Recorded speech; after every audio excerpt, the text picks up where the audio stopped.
ahead. All right. I think we got it there. All right. Well, good evening. We're going to go ahead and get started here. We got a lot to cover tonight. Looking around, we're not quite as full as last week, so maybe I scared a few of you off. I don't know. But we'll see. So tonight we're going to look Scripture. We're going to look at the book of Job, and I've got some things to say about that. Our historical character, we're going to look at Elijah, and talk about him a little bit, and then I've got some GMC stuff to look at toward the end. So we're going to start with the book of Job. If you're interested in following along, we're going to do chapter 1 and chapter 2 is what we're going to look at. And one of the things that, a couple things about Job, I got to tell you, I have some very particular affection for the book of Job. The book of Job actually is the reason why I ever became your pastor in the first place.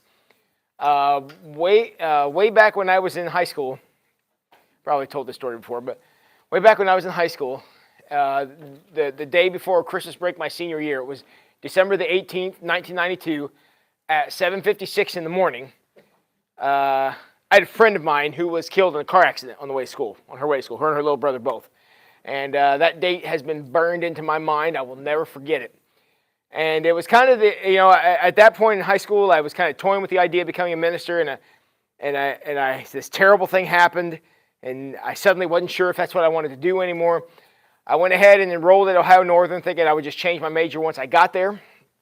So, because first year, if you've been to college, you know, first year of college, you take all the same classes regardless of what you're in. So I went in, spring quarter of my freshman year at Ohio Northern, I took my first upper level Bible class, which just happened to be on the book of Job. And we had some conversation in there. And up until that point, I'm going to be honest with you, I wasn't necessarily an atheist because I still believed in God, but I probably would fall into the agnostic camp, which means, I don't know. This guy out there somewhere, he's doing his thing, who knows? And the reason I got there was because that particular tragedy in my life, there's really only one of two answers, because everyone wants to know, why did that happen? And the two choices you get to pick from is either God can't or God didn't. That's the first two words. Either he could have stopped it and he didn't, or he wanted to stop it and he couldn't. And honestly, neither one of those are all that great of an answer. And so I lived with that for a long time and thought, I don't know about all this until I got to Job. And what Job shows us is that, I don't know if this answer is any more comforting than the other two, but the answer to the why do bad things happen is neither God can't or God didn't. There's a third option. And Job gives us the third option, and the third option is, again, I'm not promising this is going to be super comforting for any of you who are now applying this to a circumstance, but the other option is God is mysterious. Sometimes things are going to happen that we just don't understand. And if you skip ahead to the end of the book of Job and read like chapter, say, 40 to 42, after 40 chapters of Job lamenting his life, being upset about what happened, because obviously, as we're going to find out, he has plenty to be upset about. At the end of the book, God comes along and he basically says, who are you to question me? What do you know about all these things? One of the few passages in the Bible where God describes dinosaurs. It's actually in there. He talks about a giant scaly beast that has scales on his back and eats grass, much like the Stegosaurus. So there's a lot in there where God comes along and says, maybe you should know your place. Okay? The world doesn't revolve around you like you think it does. Now, again, not super comforting, but I found that answer to be better than God can't or God didn't. And that's where we came to. So, having said all of that, I'm telling you the end because we're not going to get to the end. We're only going to do chapters 1 and 2. And the reason we're only doing chapters 1 and 2 is because this presents the problem that has been facing mankind since 5 minutes after we left the Garden of Eden, is why do bad things happen? Because we all can agree, plenty of bad things happen all the time. Some of them not so bad, other things are just catastrophic. But why do these things go on? And the answer is mystery. There is no answer.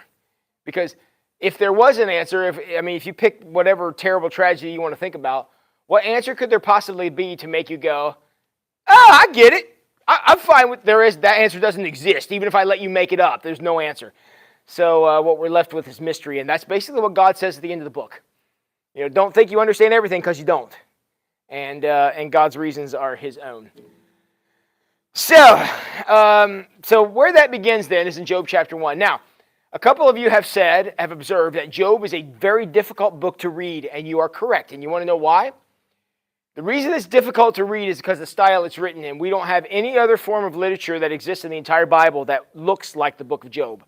Because, and this is where people usually get upset with me, but follow me for a second. Job is actually a parable. Now, was there a man named Job that had terrible things happen to him? Probably. But at the end of the day, the book of Job is a parable, much like the parable of the prodigal son. We don't read Jesus telling the story of the parable of the prodigal son and go, now, was there really two sons and a father? No. We say, Jesus told that story to prove a point. That is exactly the book of Job. If you read the book of Job, I'll tell you exactly what it is. It's a screenplay. This was a play that was performed on a stage, and it reads exactly like that. Because you have your prologue, which is what we're going to look at today. Kind of like, in the previous episode, here's what happened. I mean, that's basically chapter 1 and 2. And then you've got 40 chapters of these cyclical conversations where Job argues with his three friends, Eliphaz, Bildad, and Zophar, which we'll talk about in a minute. He argues with them. A mysterious fourth character shows up late in the book. He argues with that guy too, and then he vanishes and never comes back. There's an intermission. If you go read Job chapter 28, there's an intermission in there. It's a poem that was read that no one says. The beginning of every chapter says, Eliphaz said, or Bildad said, or Job said. Chapter 28 is just, here's a poem. So it's an intermission for that. So that's what it is. And screenplays are great to watch. Having read a lot of screenplays myself, they suck to read, okay? And that's what we ran into here. They're very tough to read because they're made to be visual. And this, as much as the printed word is awesome, is not visual. And so that's why Job is very hard to read. So, all right, who have I upset? Anybody? Oh, I'm going to pick up my pace. All right. Okay, so let's find out here. Who is this guy named Job? Job chapter 1, verse 1. There once was a man named Job who lived in the land of Uz. Okay, right there, we've already got a problem. First of all, I have no idea where Uz was. Okay? Town never mentioned again. I don't know if it's a region. I don't know if it's a place. I don't know where it is. I can tell you, though, it's not a Jewish name. I can also tell you, how many characters in the Bible do you know named Job? 1. Also, not a Jewish name. So he is somebody. We don't know who.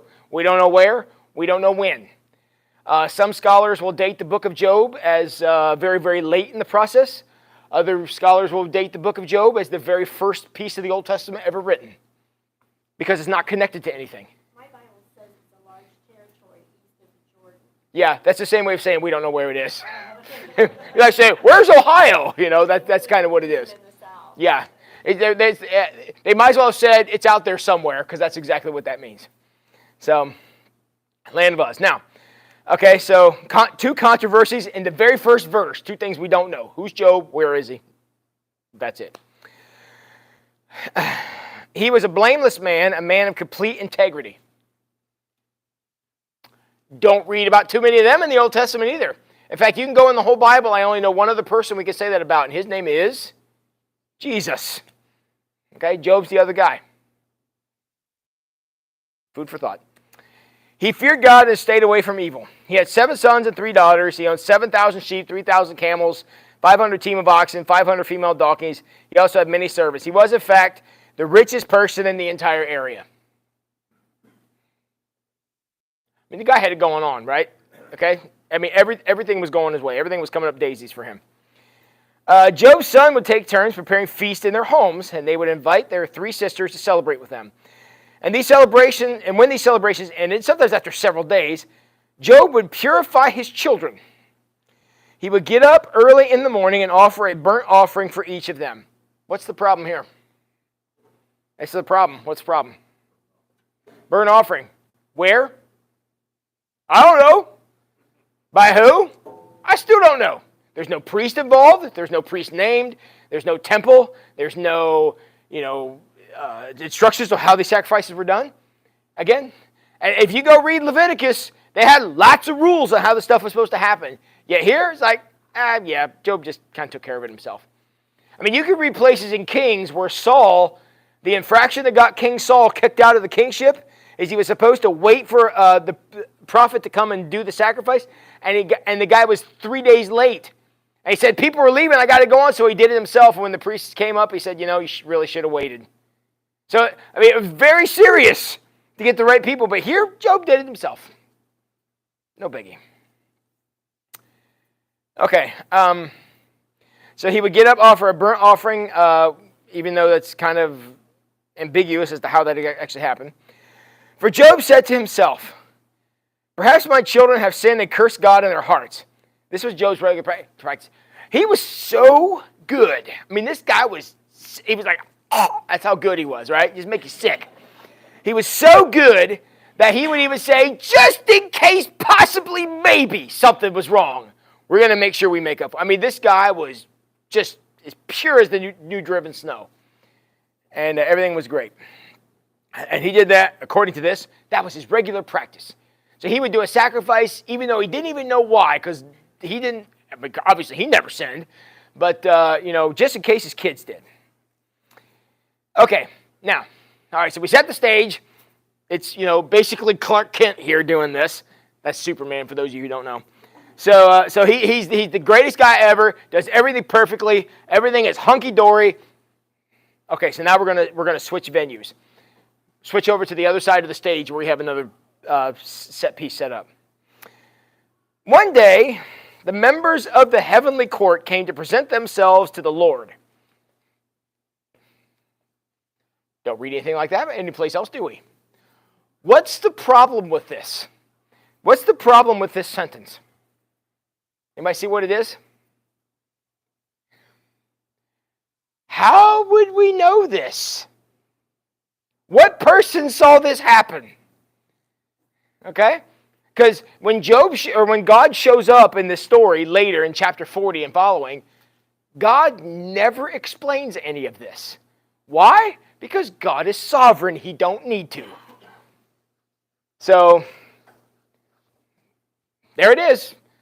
We don't see this anyplace else in the Bible where anything that even vaguely resembles this. Totally new. And not necessarily new, unique. The unique thing. And now it gets worse. And the accuser, Satan, came with them. I have a problem with that. Satan shows up, and God doesn't say, what are you doing here? I threw you out of here. Almost seems like he belongs there, doesn't it? Because the guy has a role. This guy has a purpose in this heavenly group that's together. I did a couple of notes here. The first one is, my translation in verse 6 calls it heavenly court. Don't think court like jurors and a judge with a hammer. Not that kind of court. It's more like a gathering, like a meeting, like a committee. I don't know if it's exactly what I mean, but you get the idea. It's a group of people coming together and they're going to discuss things, and that's what they're going to do. So the Satan, this accuser, and that's his job. He's the prosecutor. When you see accuser, think prosecutor. He's going to prosecute whatever they're looking at. So the prosecutor comes in, and verse 7. Where have you come from? The Lord asked Satan. Satan answered the Lord, I've been patrolling the earth, watching everything that's going on. I mean, I guess we would expect a prosecutor to do that, checking things out. Then the Lord asked Satan the worst question in the entire Bible. Have you noticed my servant Job? He is the finest man in all the earth. He is blameless, a man of complete integrity. He fears God and stays away from evil. Friends, if God is willing to, on one hand, if God is willing to say that about you, it's a pretty high compliment. However, given what's about to happen, if you know anything about the book of Job, I hope to God that he never says, hey, have you considered my servant Tim? I don't ever want him to say that. Because what is God about to do? Draw a bullseye on our buddy Job. Why? Simply because he's so good. And look, I don't like that any more than you do, but that's what it says. Okay?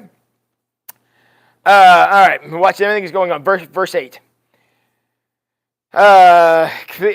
Verse 9. Satan replied to the Lord, yes, but Job has good reason to fear God. You've always put a wall of protection around him and his home and his property. You've made him prosper in everything he does. Look how rich he is. And look, we've already established that. He has lots of cattle, he has lots of farmland, he has lots of stuff, and he's even described earlier in the prologue, he's described as the richest guy around. So, I mean, one thing that you're not going to ever hear me say very often, but I will say here is, Satan's not wrong here. He is the richest guy around. And, as any good prosecutor would, he makes a good point. Job has no reason to not be faithful and do what he's supposed to do, because, the ball always bounces his way. Verse 10. Let's see. Prosper in everything he does. See how rich he is. Verse 11. But reach out and take away everything he has, and he will surely curse you to your face.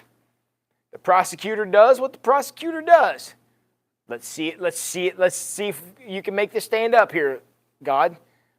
Now, Satan's going to learn a lesson here that challenging God, normally not a good idea, but that's what happens here. And now verse 12. All right. You may test him, the Lord said to Satan. Do whatever you want with everything he possesses, but don't harm him physically. All right, take away all the stuff. Let's see what happens. What's the motive here? I don't know. God trying to prove a point? God trying to say, this is my guy? I don't know. I'm just throwing these out there. I mean, based on what I read here, I don't have any explanation as to why God accepts this challenge. Accepts this challenge, I should say, on Job's behalf, but he does. And puts out there this great challenge. However, as much as I don't like this whole scenario here, how real to life does this feel? Okay? Does this not feel real? Again, I don't like it. I don't ever want this to happen to me. And I don't want it to happen to, I don't want this to happen to anybody. Even people I don't like. I don't want it to happen to them either. However, when I read this, though, I identify with it because I've been there. The story I told you earlier. You know, when my friend and her little brother were both killed in that car accident, I didn't want to go through that. I didn't want her parents to go through that. I didn't want any of that. But you know what? In the world in which we live, crap like that happens. And that makes Job, to me, seem very real. Okay, so Satan left the Lord's presence. Verse 13. One day, Job's sons and daughters were feasting at the eldest brother's house. A messenger arrived at Job's home with the news. Okay? Job was about to have the worst imaginable day. Okay? Verse 14. And I want you to, as I'm reading these to you, and we're kind of looking at them together, I want you to notice the order that these things are reported. Verse 14. A messenger arrived at Job's home with the news. Your oxen were plowing and the donkeys feeding beside them. When the Sabians raided us, they stole all the animals and killed all the farmhands. I alone escaped to tell you. What did he lose first? The farm. He lost the farm first, right? All the crops and all the animals and all the resources he would have needed to harvest the crops. Lost that first. Verse 16. While he was still speaking, another messenger arrived with this news. The fire of God has fallen from heaven and burned up your sheep and all the shepherds. I alone escaped. I'm the only one who escaped to tell you. What did he lose next? Okay, he lost his sheep. He lost his livestock.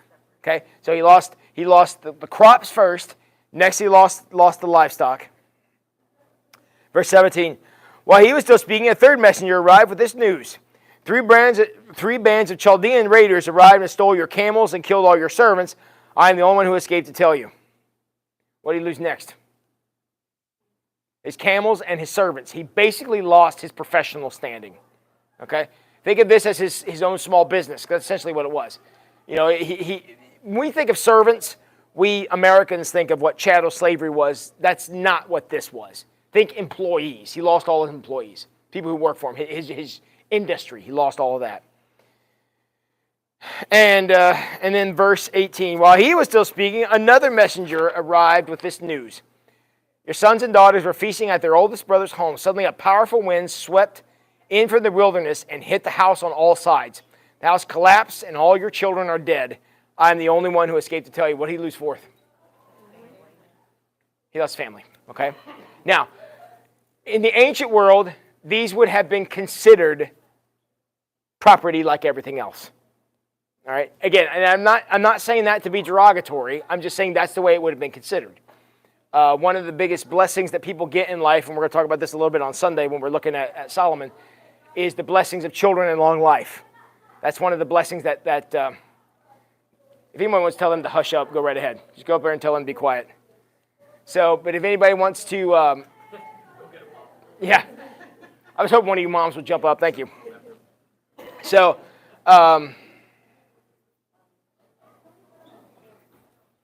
train of thought just went. I was going somewhere with that.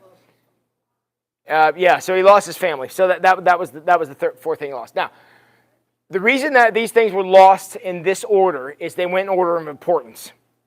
I have no doubt in my mind that if God came along and would have given Job some kind of say in this and said, all right, you're going to lose one of the four. Which one are you going to lose? The crops would be the first thing to go. There's no doubt in my mind. If you say, okay, you're going to lose two. It'd been crops and the livestock. No, I mean, this is the order he would have chosen to lose them in. But the reason in this drama that's going on here, the reason that Job loses all of these things is because at some point we all lose all of these things.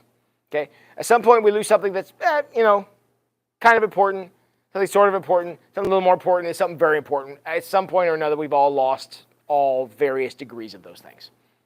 Okay? So, and that's where we are. So Job, who has, for every way you could describe it, hit the bottom of the earth, here's his response.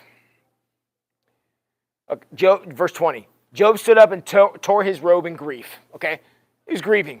And today, when we grieve, we we wear black or we go to a funeral home. I mean, again, it's a cultural expression, but tearing your clothes, that's one way you show grief. Again, a completely understandable and appropriate response. He shaved his head, again, another cultural thing that would denote grief. And he fell to the ground to worship. I'm not making a big deal about that. Simply, I'm not saying he was like, oh, thank you, Lord. That's not at all what I mean. He was saying, I identify that God exists. Is what he's saying. He said, I came naked from my mother's womb, and I will be naked when I leave. The Lord gave me what I had, and the Lord has taken it away. Praise the name of the Lord. In all of this, Job did not sin by blaming God. Now, I'm going to be honest with you. I did a lot of work with verse 22 today because I wanted to know what that verse meant. Let me read it to you again. In all this that he did, and think about what he said here. First of all, he's grieving.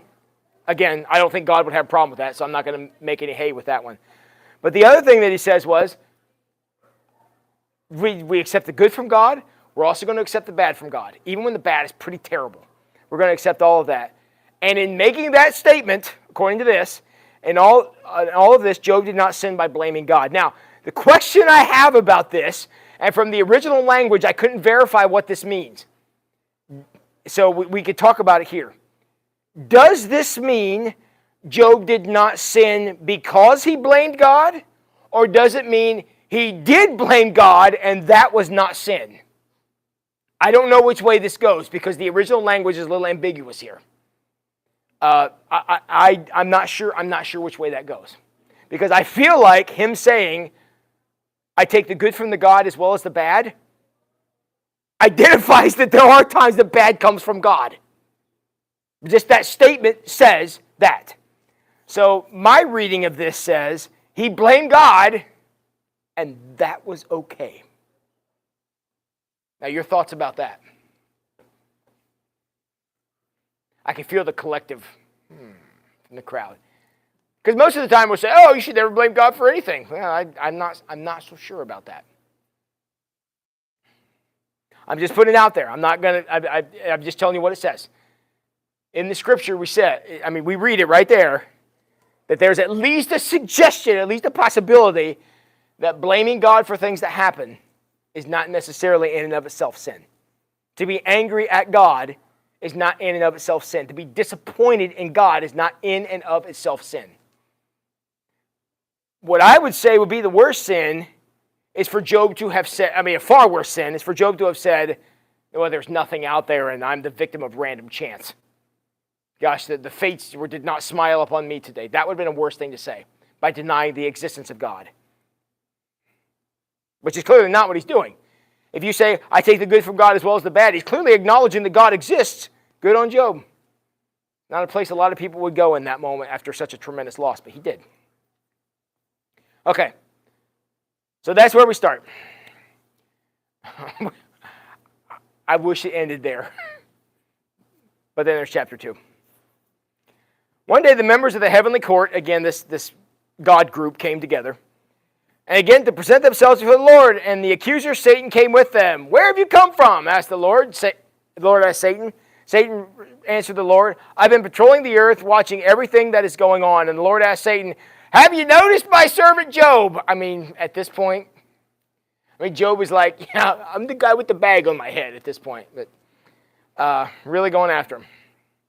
He is the finest man in all the earth. He is blameless, a man of complete integrity. Again, and this idea of Job being blameless is going to be maintained every word of all 42 chapters of the book of Job. And I'm going to tell you something right now. If you go just read the sections Job says, he's pretty mad. He's pretty upset, rightfully so. But God is going to maintain. He's still in the right. Okay, verse 3. Lord, I say, have you noticed my servant Job? He's the finest man in all the earth. He is blameless, a man of complete integrity. He fears God and stays away from evil. He has maintained his integrity, even though you urged me to harm him without cause. God is admitting it. I had no reason to do this. Okay, sometimes in this world, things break, and they're horrible. We have hope of another world that we're heading toward, that's not going to be the case, but that is identified by God himself in this drama. Sometimes things just go off the rails. Okay, even though you urged me to harm him without cause. Verse 4. Satan replied to the Lord, skin for skin. A man will give up everything he has to save his life. But reach out and take away his health, and he will surely curse you to your face. Let's be honest. What does Job have left besides his health? He lost everything else. Verse 6. Huh? Yeah, and we're going to find out that's not exactly a great thing that he still has his wife either. Yeah. Actually, though, I will say, spoiler alert, he has 10 more children in the end, so he and his wife must have made up. But, yeah. So, verse 6. All right, do with him as you please. And the Lord said to Satan, but spare his life. So Satan left the Lord's presence, and he struck Job with terrible boils from head to foot. Job scraped his skin with a piece of broken pottery as he sat among the ashes. This is the bottom of the world. Verse 9, as Patsy so rightly observed, his wife said to him, are you still trying to maintain your integrity? Curse God and die. Wives, do not ever say this to your husband. I don't care how bad it is. He don't need to hear this. All right? Yeah. How mad do you have to be at your husband? They just curse God and die. It's like, I'm not taking any more advice from you. Susan, you're listening back there, right? Yeah. So, but Job replied, you talk like a foolish woman. These two, marriage counseling. And now listen to what he says. It is going to echo what Job has already said. Should we accept only the good things in the hand of God and never anything bad? I'm going to read that again. Should we accept only good things from the hand of God and never anything bad? Say what you want about Job. Job was not a patient man. The idea of Job being a patient man is a myth. Read the book. He's not patient. He wants this dealt with now. But one thing you got to say about Job is the guy he stood tall. Guy has some integrity. To make a statement like this is a statement of great faith. I mean, as hard as all this is, what God said about him in the prologue both times, chapter 1 and chapter 2, God was right. Shocker, right? But God was right. And God was right here because Job made him right to be able to say something like that. Well, I accept that God exists in good times and bad. That's a big thing. Okay, verse 11. When Job's 3 friends heard of the tragedy he had suffered, they got together and traveled from their homes to comfort and console him. Their names were Eliphaz the Temanite, Bildad the Shuhite, and Zophar the Naamathite. How about those names, man? I just rattled those off. You guys hear that? And every one of them is right. I'll just tell you that right now. They're right because I said they're right. Now, here's some interesting things about these guys.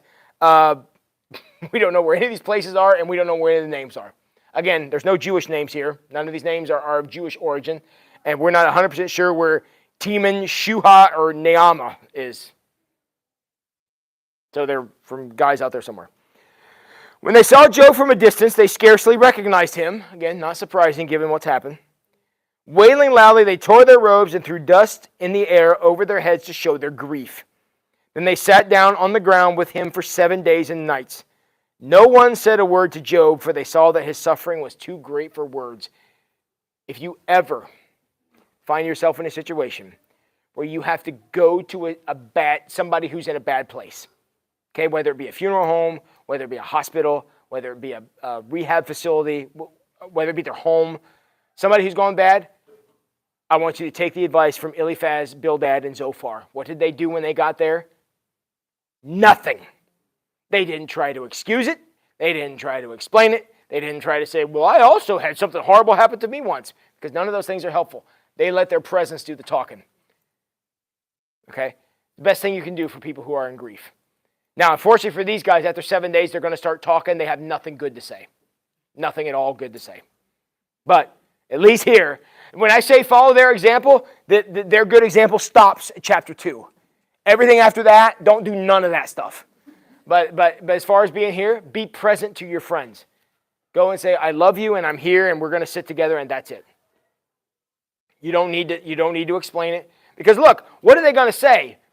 Obviously, we know more what's going on here than they know because we've got this magic view into this heavenly court situation. So we know that.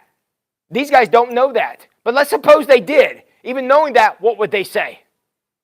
Well, sometimes crappy things happen, Job. And Job's like, you're lucky I don't feel good because I got something for you too. That's what he would say.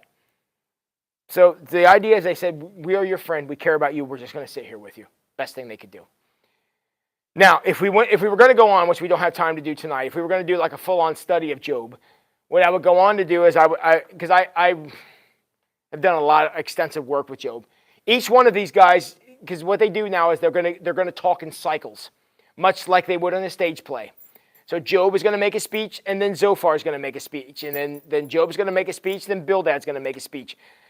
And then they're going to rotate like that.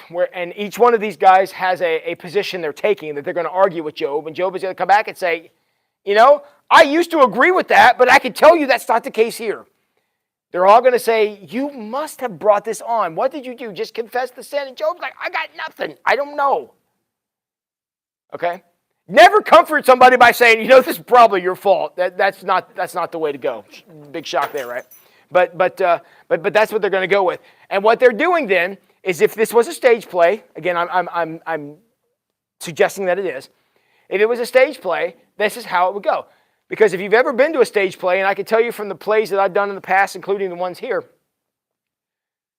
it's very difficult to follow a play like you do a conversation. Like if I was to go sit down here and Patsy and I were going to talk about, whatever we're going to talk about, how is it going to work? She's going to say a few words. I'm going to say a few words. She's going to say, it's hard to watch a stage play like that for 2 reasons. First of all, it's actually, if you're not in the conversation, conversations are hard to follow. But secondly, if you're not in a great acoustic place and you're listening to 2 people's voice talk to each other, it's tough to hear. Plays have to be written specifically so that sections of talk are longer by person.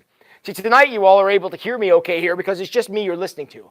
Now, if Susan was going to come up here and she and I were going to have a conversation, we're not doing that. Don't worry, Susan. But if we're going to do that, we have to talk slower and we'd have to let you get into it because it's harder to listen to. That's another reason why I would contend that Job is a stage play, is because it's written very much like that. Everything after chapter 2 until you get to verse 40, might even be 42, is all poetry. It's all written with meter, in the original language, written with meter and flow, just like a stage play would be, just like a well-written sermon would be. There's ups, and there's exciting parts, and then there's quieter parts, very much like a stage play. And what they're going to do is these guys are all going to present very valid arguments that y'all have all heard of why Job deserved this. Job's going to spend 40 chapters saying, yeah, but I don't think you're right. And then God is going to show up in the end in a whirlwind and say, okay, you guys, shut up, because Job was right. That's what God's going to say. Now, God's not going to explain any of this heavenly court thing, but he is going to come along and say Job was right. And he's also going to say, interestingly enough, if you want to be forgiven, ask Job to forgive you. He'll sacrifice on your behalf, and I will accept it.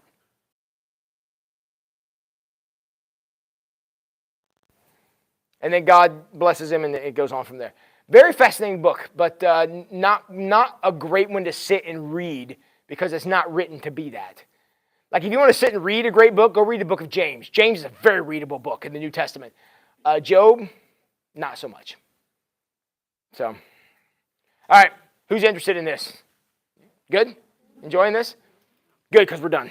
So, all right, I was supposed to take 15 minutes and do that, and I'm now 35 minutes in. Amazing. So, all right, so that's your scripture for tonight. Anybody have any questions about any of that? Yes? In chapter 1, Yes. Job was not supposed to be physically harmed. Did God change his mind that he could be physically harmed? I don't know the change. I think the rules changed. Yeah, because the question is, Job wasn't to be harmed in chapter 1, which is correct. God said, don't hurt him. And then the second one, the rules are, okay, the standard gets moved. All right, now you can hurt him, just don't kill him.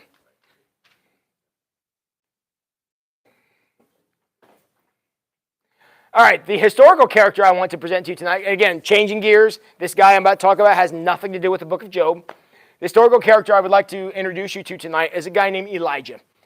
Now, I chose Elijah for actually probably the same reason, but kind of two different reasons. Elijah is the first of what we would consider to be the biblical prophets. He's the first one. I chose him because if you'll remember in the New Testament, Elijah actually shows up in the New Testament at one point. Anybody know where and who he's with? Yep. Moses and Elijah show up to Jesus and they have a conversation. And the reason they do is because Moses represents the law, and we talked about him last week. Elijah represents the prophets and what goes on here. I actually did a rundown of Elijah, and there's a couple things I actually learned here, okay? We read about Elijah in the book of Kings. He first shows up in chapter 17 of the book of 1 Kings.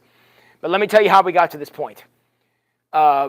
Earlier, prior to the time of Elijah, the nation of Israel was making a transition because they kept saying, we want a king. We want a king. And everybody's like saying, no, you don't. No, you don't. But they said, yes, we really do. Because everybody else got a king. We want one too. And God kept sending messengers and everything.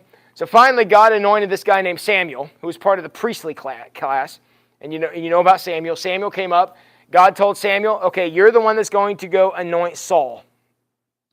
So he went and anointed Saul. If you know anything about that story, it was an utter disaster. It started off pretty good, but it went pretty quick. Okay, so Saul kind of flunked out. Then we got everybody's favorite son, who is David. David was next. I love them some David, man. Everything was great. So David had probably one of the most successful leadership of a country in the history of ever. And then that led to his son, whose name you all better know. What was it? Yeah, it's one of them. Solomon, right? Absalom was one of them. Absalom was a problem, but Solomon is the one who became king after him. And y'all better know him because that's a sermon series we're doing on Sundays right now. Solomon, wisest man in the face of the earth, right? God came along and said, Solomon, what can I do for you? And Solomon's like, I'd really like to be smart so I can lead your people good. And God's like, well, great, and I'll give you that and give you great wealth and all this other stuff. So Solomon was a great king. And actually, he had one Achilles heel. I know what that was. Solomon loved the ladies, okay? He was a great ladies' man. You everybody know how many wives he had? That's right, 1,000. So my contention is, no wonder he was the wisest man in the world. Can you imagine having that much advice? It's okay, you can laugh. It's all right. Susan, you can laugh back there. So okay. But that's the idea. So in all this stuff, and what the wives did is these wives turned Solomon's heart away. And some other foreign influences started coming in, and that became a big problem. So in Solomon's son, Rehoboam, and the other one whose name escapes me, divided the kingdom. And that's when the kingdom divided. And about this time, a new form of leadership needed. God needed a way to be involved. The temple was compromised. The area was too big. The people, everybody was angry. So God started to rise up a new kind of leader known as the prophet. And Elijah was the first one. So like I said, and I tell you what, Elijah, he came out the gate swinging. In verse 17, the very first thing that happens is Elijah has to flee because, as you can imagine, the evil kings don't like the prophets. So he flees. He ends up with a widow out in the middle of nowhere, and he says, hey, you got any food? And the widow says, well, it's me and my son are the only ones here, and I got this little bit of flour. I got enough to, this is what she says. I have enough to make one more meal, and then we're both going to die. I'm like, okay, I guess. Elijah says, no. Start pouring the flour. This flour is going to last a long time. The flour and the oil to continue making bread, you're going to have enough to last for a long time. And that little bit of flour, it's much like the loaves and the fishes from the New Testament, multiplies. And she keeps making bread and keeps making more bread. And I went back and checked, and I did not know this until this week. That is the first recorded time when an individual did a miracle. Everything prior to, now I'm not saying miracles didn't happen prior to this, because they did, but it was always different. Like when Moses parted the Red Sea, it was very clear that God is the one who did it. Moses put up his arms, but God is the one who did the work. Well, here, the miracle happened because Elijah said it was going to happen. Now, I'm not saying he wasn't channeling God, because he obviously was. But the idea that he was able to perform a very small miracle. The Red Sea, big miracle. Lots of people knew what happened there. This is a small one. Honestly, probably only 2 people, depending on how old the kid was, probably only 2 and no more than 3 people knew what happened. Elijah, the widow, and possibly the child knew this miracle. So it lasted. Now, so they were able to survive out there. Everything was good. Everything went well. So Elijah gets his strength back because he's got food. He lives out there with these 2 for a while, and then he decides to go challenge the king. And the king's name was Ahab. So he went to challenge Ahab because Ahab had a bunch of prophets of Baal, B-A-A-L. I mean, I've heard that pronounced a lot of different ways. 450 prophets of Baal were there, and they were doing all these things, and they were being a bad influence on the king, and the king started to think these guys were it. And Elijah's like, tell you what, let's have a competition. And the prophets were like, yeah, we're the man, we can do this. He said, all right, we'll set up 2 sacrifices. You set up one to Baal, I'll set up one to God, because that's what we call the real one. And we're going to set it up, set up sacrifice, all the wood you want, and then whoever lights the fire themselves must be God. What do you guys say? And they're all like, yeah, we're in. So Elijah, by himself, builds the altar, prepares the sacrifice, sets it all up, and these 450 prophets of Baal did the same thing. So they're both sitting there. And Elijah's like, why don't you guys go first? So the prophets are all gathered around the sacrifice, and they're chanting, and they're cutting themselves, and they're doing all this crazy stuff. And nothing's happening. So Elijah goes, hey, maybe he's sleeping. Maybe you guys should be louder. I mean, this is in the Bible. Maybe he's sleeping. If you guys were louder, maybe wake him up. And so they get louder, and they just get really tense and all this stuff. And here Elijah's like, I'm sorry, did I miss it? I didn't see nothing. And they're like going to town, and they're running around and doing all these incantations. Nothing happens. So finally Elijah goes, okay, see those basins over there? I want you guys to fill them with water. And everybody's like, what? Yes, yeah. He goes, I want you to pour that on my sacrifice. And they're like, what? And he goes, you know what? Do it again. You know what? One more time, just for good measure. So now it's soaked. And basically Elijah says, and the fire just burns the whole thing up. Just that quick. I mean, it just burns the whole thing up. And now everybody's like, woo, they must be the right one. Elijah's the winner. Let's kill these guys that were our priests 5 minutes ago. So they decide to kill off all these guys. Well, Elijah, at this point, says, well, I better get out of here. Well, obviously, Ahab the king, not real happy to lose his 450 prophets of Baal, especially getting shown up that way. So they all decide to run. So Elijah's running, and people are chasing him, and Elijah goes and hides. Remember where? In a cave on top of a mountain. So he climbs the mountain, he's hiding in the cave, and God is going to pass over this mountain. So you probably heard the story before. So he's in there, and all of a sudden a huge windstorm comes through. Just big, crazy windstorms.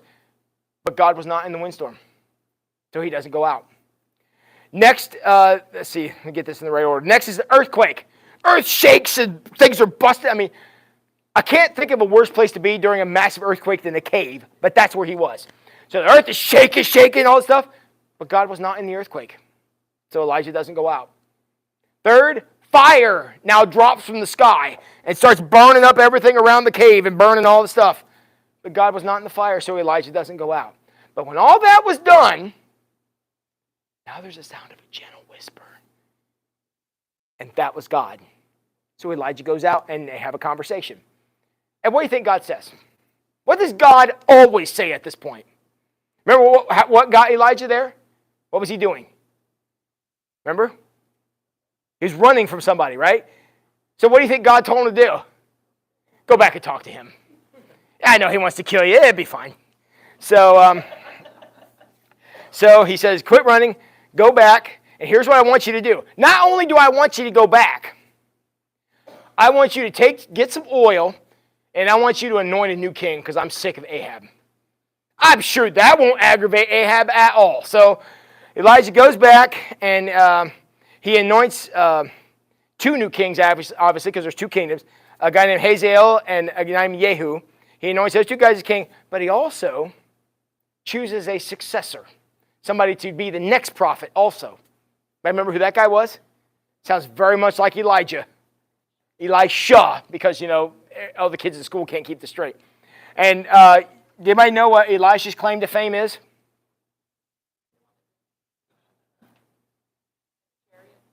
That Elijah went up in the chariot. Yep. Very good. Now I know because their names are only one letter difference. He was very sensitive about something. You know what he was really sensitive about, Elisha? He was bald.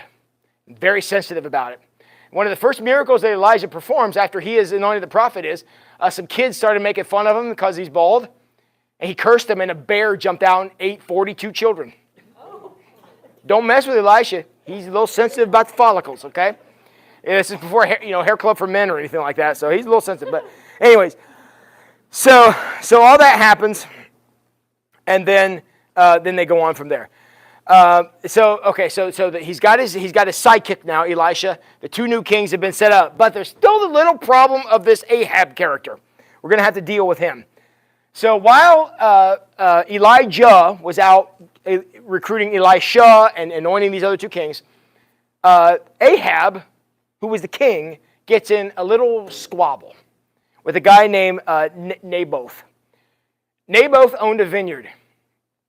And this vineyard, King Ahab realized, it's in the perfect spot, man. It's right there. I can put my wine press there and I can do all that stuff. So he goes over to Naboth and he says, hey, how's it going? And the guy's like, dude, the king is talking to me. This can't be good. So and it turns out Naboth has a sunny disposition, okay? Kind of an angry guy. So the king's like, well, hey, why don't you what? I tell you what, I'm going to reach in my pocket here. I'm going to pull out my credit card, and I'm going to say, why don't you just tell me how much it's worth? I'm going to pay you for it right now. And Naboth goes, nah, I'm good. What do you think Ahab does? He goes home and cries. And guess who catches him crying? His wife. And anybody know who his wife was? This is a name you probably will recognize. Her name was Jezebel. Okay? Jezebel's bad character. She goes, are you the king or what? Get up, I'll get this thing for him. So she arranges this whole scenario where she gets him accused of, Naboth accused of treason, and they kill him. So he's like, now, go buy your vineyard, you big crybaby. So, I mean, honestly, I'm not paraphrasing that very much. So she goes on, and she buys that. When he comes back, Elijah's standing there, and Elijah's kind of standing off to the side. And Elijah says, you shouldn't have done that. I mean, Elijah grasped the obvious pretty good. You really shouldn't have done that. And because of that, you and that wife of yours are going to die. And that goes on. That's exactly what happens. The two kings that he anointed both end up being put in there. Establishes the new king, and it ends up being a transition. And to be honest with you, the two new kings were about 2% better than the other two. But, you know, we'll take what we can get. But that's what it is. So, and then all through the time of the kings, if you read through all the kings there are, and there's a lot of names in there, Rehoboam and Absalom and all these guys, they'll have prophets they have to deal with. And I can tell you, not one prophet and one king like each other. Very rarely you find two that work together, because the prophet's always mad at the king and the king's always annoyed with the prophet, which hasn't changed much in 6,000 years, but that's where we are. So, but that's Elijah. And the amazing thing about Elijah is his authority was not given by any person. There was no temple at this time. It hadn't been built yet, or at least it wasn't respected as it was now. And there are a lot of the problems were going on. There was corruption. There's all this stuff. But Elijah's authority came from God himself. And he was able to speak on behalf of God and do all these things because he was a prophet. And then, so that position, or that, I don't know if position is the right word, but that, the ability to be that was established by Elijah, and then lots of prophets came along after. In fact, you read all the 12 minor prophets, Obadiah and Joel and all these guys, they were all prophets. There was Ezekiel, there was Isaiah, you know, all these guys are in there, and they were all prophets. But the first one was Elijah. Questions about that? All right. My storytelling time here. Okay. All right, but the last 7 minutes or so, actually, do you have any questions about Elijah? Anything else we've done tonight? All right. Now we are going to look at some of the GMC stuff. There are these, we're doing 7. Some of these are pretty straightforward. 7 principles, 7 of the 77 principles of the GMC. So we're at number 8 right now.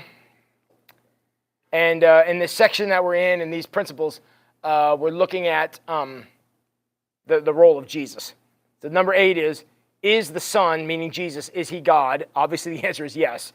The Son is eternally begotten of the Father, God from God, light from light, true God from true God, begotten, not made, of one being with the Father. Meaning that Jesus, as we read about him in the Christmas story, as we read about him all through the Gospels, as we read about him in the resurrection narratives, Easter, and all that stuff, he is God. He didn't become God, is and always has been God. And we talked about that in the sermon back during Christmas, about how the Word was present in the beginning, and that was God. That was Jesus as a part of that. And which brings us right nicely to the next one, number 9. What is the Son's role in creation? Jesus' role in creation, he was the creative force that made the whole thing. Again, 7 days of creation, how did God create? What did he do? He spoke. Let there be light. And then in John, the Gospel of John chapter 1, Jesus is referred to as Logos, meaning the Word. He was the Word that God spoke, the conversation that was there. He was the creative power that was made creation happen the way it did. Okay, now we're going to the next section is, okay, so now who Jesus is, now we want to know why. What was the point of the Jesus event? Number 10. Why did the Son of God become human for us in our salvation? Look, read the Old Testament. God tried everything.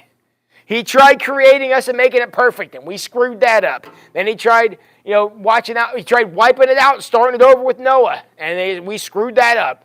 Then he tried Joseph and years in captivity, and we screwed that up. He tried Moses. He sent in a person to lead them into freedom. We definitely screwed that one up. Then he tried kings. He tried prophets. He tried everything, and we kept screwing it up. So God proved the old saying, if you want something done right, you got to do it yourself. And that's what happened. That's why Jesus came as a human, because there was no other way we were going to figure it out. Let's see, number 11. How did the Son of God become human? He came down from heaven. He was incarnate, which means, incarnate basically means wrapped in skin. That's what happened. He was incarnate, the Holy Spirit, and the Virgin Mary, and became truly human. He got his humanity from Mary. He got his divinity from his Father. Okay. Verse 12, who is Jesus Christ? First of all, let me just make sure you all know this. Jesus' last name was not Christ, all right? That's a title. It'd be like, see, in the language, the way things function then, the title comes after the name. So if you're going to say my name then, it would be Tim Pastor instead of Pastor Tim. So Christ is a title. Christ is anointed one, the chosen one, the Son of God. So that's what the word Christ means. Who is Jesus Christ? He's the Son of God, and our Lord Jesus Christ is one person in whom the divine and human natures are perfectly and inseparably united. Again, I kind of said this already. Humanity from Mary, divinity from his Father, and together they make what we know today to be Jesus Christ. Okay, with the last two we have here, so in the Jesus event, this miraculous thing happened. So what did that accomplish? Number 13. How does God reconcile us in Christ? God reconciles us to himself through the death of Christ upon the cross. Imagine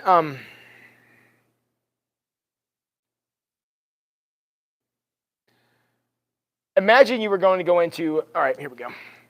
You're going to go into a department store and you see this amazing water bottle, okay? This amazing water bottle is going to be, it's not one of those kind everybody's going crazy about right now, but this is an El Cheapo one that I got. So, okay, $17, okay? So this thing, if you want to own this brand new, it's $17. You offer me $17 of this, I'm not parting with it, but go with me for a minute. $17, but you reach in your pocket and you got nothing, okay? The only way that you are going to truly, legally possess this, unless you attack me and steal it from me, is somebody's going to have to come up with $17, okay? Because that's the price tag that's on it, $17, okay? The only way that this can become yours is if somehow $17 is paid. Your salvation was the same. Only the price tag wasn't $17, it was death. And Jesus came along and wrote a check on the cross. That's how it works. So the sentence was declared, all of us have sinned and fallen short of the glory of God, and the price tag to be reunited, reconciled with God was death. And Jesus wrote a check. That makes sense? Okay? That's what we in the Global Methodist, and probably all other Christian churches believe the same on that one. Verse 14, or number 14, this is the last one. Did Jesus Christ rise bodily from the dead? Yes. On the third day, he rose again in accordance with the Scriptures. Yes. Obviously, he was put in a grave, and 3 days later when they went out to find him, he weren't there. So something had to happen to him. And we know that based on the evidence that was found, the grave clothes, which could not have been taken off of him, were off of him, and the only way they could have come off is if he took them off. Because if you've ever, I understand, there's no funeral directors here, so we don't have a lot of experience with dead bodies. But once you wrap them, especially him, he's going to be a bloody mess. Those grave clothes were not coming off unless the body inside took them off. And that's why, especially with the headpiece was folded off to the side.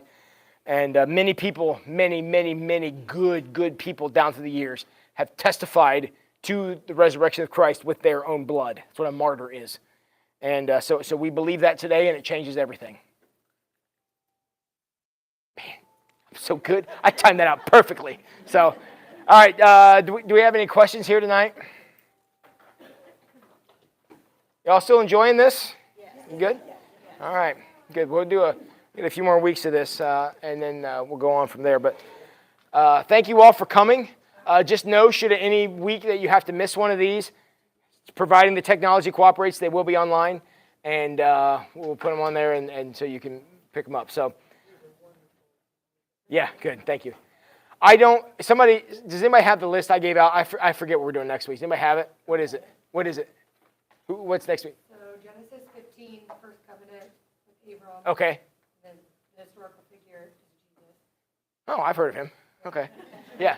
All right, so we're going to do the first covenant We're going to look at Abram and the first promise that God made. Now, who was the second covenant? Spoiler alert, Jesus. So we're doing both covenants on both days next week. But it's the idea of what God promised to do. And we're going to look at that because, again, there's a lot of firsts. Last week was the first time God declared himself to be on the side of a people. That's what the Moses event is. Tonight, first prophet that was Elijah. And then next week, Abraham is going to represent the first of a time when God made a commitment.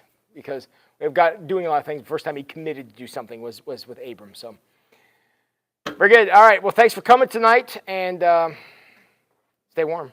Hopefully next week it'll be warmer. So. Friday. Yes, we're playing games Friday night if you're available right here. Come on in and play some games with us.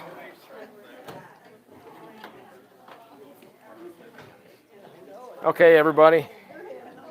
Thank you all for coming out tonight. I hope the microphone wasn't too annoying. And I appreciate you tuning in. Have a great week. Hopefully, maybe some of you will see on Friday. We're going to be playing games right here in Fellowship Hall. Look at all these people. Yeah. Got a room full. Have a great week, everybody.